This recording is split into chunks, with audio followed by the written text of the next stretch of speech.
غير مسبوق. عثمان بخاري يكشف أسباب النجاح رفقة المدرب السابق لإسماعيل في هذا الريبورتاج. إسماعيل البختي ابن مدينة مراكش، اسم سطع نجمه مع عناصر المنتخب الوطني في ملحمة أندونيسيا بمونديال الفتيان، فاللاعب شق طريقه منذ الصغر في عالم المستديرة. البداية كانت بفريق أتلتيك مراكش بعمر 10 سنوات.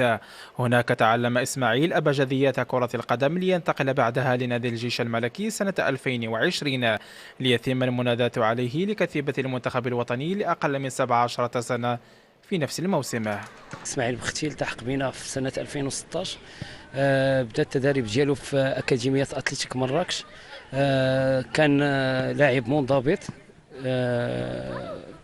كان لاعب خلوق ومنضبط بزاف في لي زونطرينمون تاعو سيريو، وكان تيبان على انه عنده واحد لا مارج دو بروغري كبر من الاصدقاء اللي كانوا معاه. كان تيبان تطور عام على الاخر، كنا حاسين ان ذاك الوليد غادي يوصل واحد الوقيته للمنتخب الوطني. التكوين الجيد وطموح اللاعب بالإضافة إلى مواكبة الأسرة عوامل أساسية إن توفرت بمعاييرها السليمة فلا خوف على مسار اللاعب.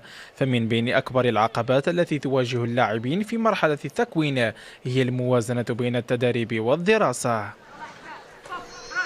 تيحط لهم يوميا بأن يكون الواجب المدرسي يكون تيدار، ومخصص لهم توقيت من بعد الدراسة فاش يخرجوا، يعني حصص عندنا الاثنين والاربع والسبت حصص تدريبيه خصنا نقوموا بها في واحد التوقيت محدد، والحمد لله دائما تيحت لهم باش يكون نجاح في القسم، باش يكون نجاح حتى في الملعب.